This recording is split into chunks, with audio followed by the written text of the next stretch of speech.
Praise the Lord. प्रभुंकर महान नाम धन्यवाद हो। एते बेला आमे देखिबा प्रथम तिमोथी 1 अध्याय 19 पदरे गोटे कथा लेखा जाए। प्रभुंकर दास पाउल कहती तिमोथी को विश्वास और सूची विवेक धरी रख, ताहा परित्याग करिबारो केतेकंकर विश्वास रूप जहाज भग्न होइअछि। प्रिय प्रभुंक लोक मान, प्रभुंकर दास पाउल तिमोथी को कहती विश्वास और सूची विवेक धरी रख। क्या धरी रख? विश्वास और सूची विवेक। कहीं नहले यह पलैब रही कौन यह पलैब रही यह धरी रख।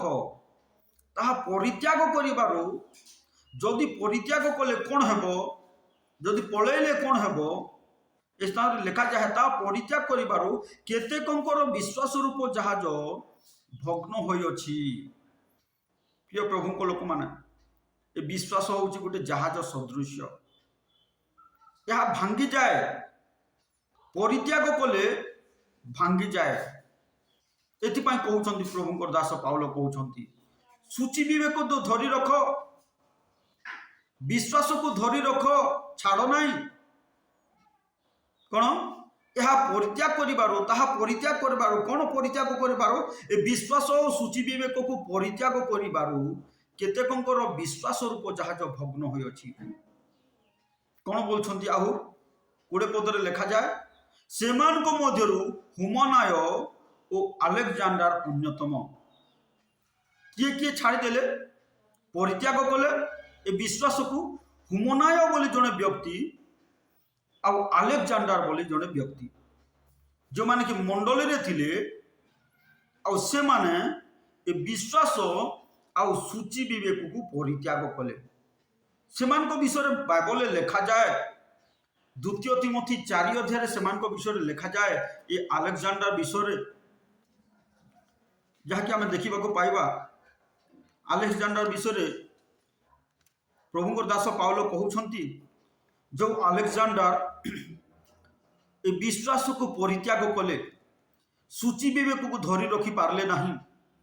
तांको विषय 2 तिमोथी 4 अध्याय 14 पदरे लेखा जाए, कंसारी अलेक्जेंडर मोहर बहुत अनिष्ट करिअछि, प्रभु ताहार कर्म अनुसार ताहाको प्रतिफल देवे। ये अलेक्जेंडर बहुत अनिष्ट करिअछि बोली कर कहउछन्ति प्रभुंकर दास पाउल। केते अल्प ने बहुत अनिष्ट करिअछि। पुनी कहार? प्रभुंकर दास पाउलंकर।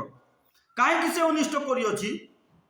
ए विश्वास और सूची विवेक को धरी न रखी पारिबार, परित्याग करिबार, विश्वास को परित्याग करिबार कौन करिअछि? जाकि कहउछन्ति कौन कहउछन्ति बहुत अनिष्ट करिअछि। प्रिय प्रभुंक लोक माने, मंडली मध्य जो माने विश्वास को परित्याग करिवे, सूची विवेक को धरी रखिबे नहीं, से माने मंडली रे पालकंकर, पास्टरंकर आउ अन्य मानकर बहुत अनिष्ट करिवे। ता होछि मुख्य विषय, ता होछि बड़ समस्या। पुणी से अलेक्जेंडर विषय आहुरी लेखा अछि, से 2 तिमोथी 4 अध्याय 15 पदरे आमे देखा पाऊ, तुमे मध्य ताहाठारु सावधान। कौन बोलछन्ति प्रभुंकर दास पाउल? सावधान, तुमे मध्य सावधान, ताहाठारु सावधान। ए सावधान शब्द जदि आसला बोले कौन किसी डेंजर विषय, विपदपूर्ण विषय तार पछरे थिबो। सावधान बोलिकर ए शब्द कोठी लेखा जाए? इलेक्ट्रिक ट्रांसफॉर्मर मानकर लेखा जाए। गोटे बोर्ड थाए, 2टा क्रॉस परी थाए, गोटे क्रॉस परी थाए और सावधान बोलिकर लेखा जाए। विपद सावधान बोलिकर लेखा जाए। तार अर्थ प्रिय भाई भौणी माने, जो माने विश्वास और सूची विवेक परित्याग करिवे मंडली रे पालकंक निमंते, से माने विपदपूर्ण हेबे, विपद सृष्टि करिवे। मंडलीर भाई भौणी मान सम्मुखरे, से साक्षात विपदपूर्ण समस्या से माने आनिबे। एथिपाई कहउछंती प्रभु दास पाउल तुमे मध्य ताठारु सावधान कारण से आम मानक वाक्यर घोर प्रतिरोध करिथिला जो माने विश्वास आ सूची विवेक परित्याग करेंगे से माने प्रभु को वाक्यर घोर प्रतिरोध करेंगे मंडली होई पारे से माने रही थाई पारंती चर्च को आसु थाई पारंती किंतु कौन करेंगे बोली लेखा अछि घोर प्रतिरोध करेंगे आ ये अलेक्जेंडर पाउलों को सेमिति घोर प्रतिरोध करते होई पारे पाउलों प्रचार से परिवर्तन हला मन परिवर्तन करथिबो मंडल संयुक्त हो किंतु कालक्रमे से घोर प्रतिरोध करियछि तो प्रिय प्रभु को लोक मान से सावधान काठारु सावधान जो मान विश्वास आउ सूची विवेक परित्याग करिवे से प्रकार लोक मान ठारु सावधान सावधान प्रभुंकर गौरव हो प्रभु ए समस्त विषय कथा कहउछन्ति कौन एथिपाई कहउछन्ति प्रभु दास पाउल प्रथम तिमोथी लिखुछन्ति कौन बोली विश्वास और सूची विवेक धरी रख ताहा परित्याग करिबारु केतेकंकर विश्वास रूप जहाज भग्न होइअछि प्रिय प्रभु को लोक माने सेतपाई ए विश्वास सूची विवेक परित्याग न कर जदि परित्याग करिबा आमे समस्याग्रस्त हेबा आपण जदि परित्याग करिवे आपण समस्याग्रस्त हेबे आ अनेक समस्या रे पकेबे सेतपाई आहुरी प्रभु दास पाउल कहंती जाकि से प्रथम तिमोथी 6 अध्याय 10 पदरे एही प्रकार गोटे कथा कहंती कारण धन लोभ समस्त अनिष्टर मूल केही केही सेथिरे आसक्त होई विश्वास परित्याग करी पथ भ्रष्ट होई अछंती विश्वास परित्याग करी पथ भ्रष्ट को माने जो माने धन को बेसी लोभ करेंगे कौन से माने मध्य विश्वास परित्याग करेंगे बोल पाउल कहउछंती कौन लेखा जाए जहाँकि कौन कारण धन लोभ समस्त अनिष्टर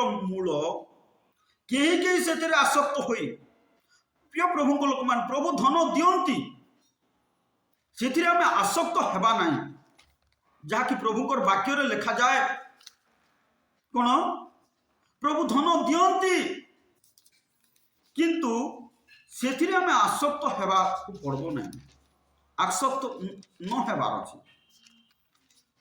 काहे कि हमर आवश्यक निमंते प्रभु दियंती जहाँकि आम देखा पाऊ गीत संहिता पुस्तक 62 अध्याय 10 पदरे लिखा जाए दौरात्म्य रे निर्भर रख नाही ओ अपहरण रे दर्पी हो नाही धन बढ़िले तोहिरे मन दियो नाही धन बढ़िले तोहिरे मन दियो नाही जदि मन देव प्रिय प्रभु को लोक माने विश्वास परित्याग करी पथ भ्रष्ट बाट बणा हो जाई पार ता प्रभु दास पाउल कहउछन्ति कौन लेखा गला ए प्रथम तिमोथी 6 अध्याय 10 पदरे कारण धन लोभ समस्त अनिष्टर मूल केही केही सेतिरे आसक्त होई विश्वास त्याग करी पथभ्रष्ट होई अछंती पुणी बहु दुख रे आपना आपना हृदय विदीर्ण करी अछंती प्रिय प्रभु को लोक माने यह आपन को हृदय को विदीर्ण करिवो कोन जद विश्वास सूची विवेक परित्याग करिवे समय आसीब आपन को हृदय को विदीर्ण कर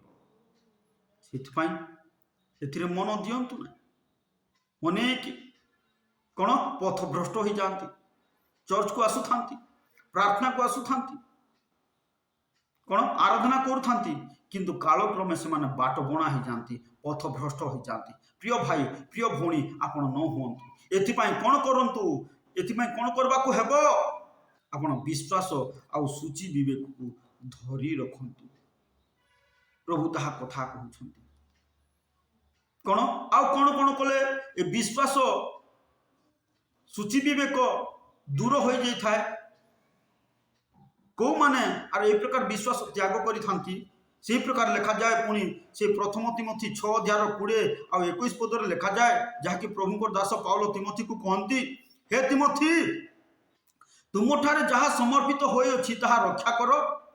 असार बकुआपण ओ तथाकथित ज्ञानर जुक्ति तर्कर विमुख हो।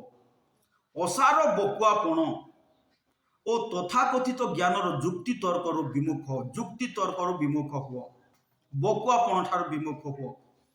21 पदरे लिखा जाए, केही केही ताहा अवलंबन करी विश्वास संबंध में पथभ्रष्ट होइअछंती, बाटबणा हो जाती। जुक्ति तर्क, बकुआपण, असार कथा, ये समस्त कौन करे, कौन विश्वास को दूर कर दे थाए।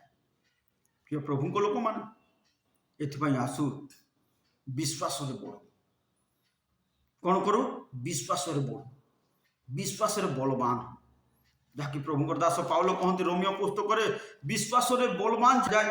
अध्याय 1 पदरे लिखा जाए, विश्वास रे बलवान जे आमे माने, विश्वास रे बलवान जे आमे माने आसु आमे विश्वास रे बलवान आ विश्वास और सूची विवेक धरी रखु, ताहले आमे प्रभुंकर पाई महान महान कार्य करि पारबा। प्रभु ए समस्त वाक्य रे हम समस्त को आशीर्वाद करंतु। प्रार्थना करबा। मंगलमय सदा प्रभु तुमको धन्यवाद देछु बापा, ए समस्त वाक्य रे तुम साहाय्य करो, आशीर्वाद करो, अनुग्रह करो, साहाय्य करो। प्रभु विश्वास रे बलवान हेबा को साहाय्य करो, विश्वास और सूची विवेक धरी रखिबा को साहाय्य करो। धन्यवाद परमेश्वर बापा, निश्चय प्रार्थना सुनुछ प्रभु, धन्यवाद देछु। यीशु के नाम रे प्रार्थना करूछु, आमेन।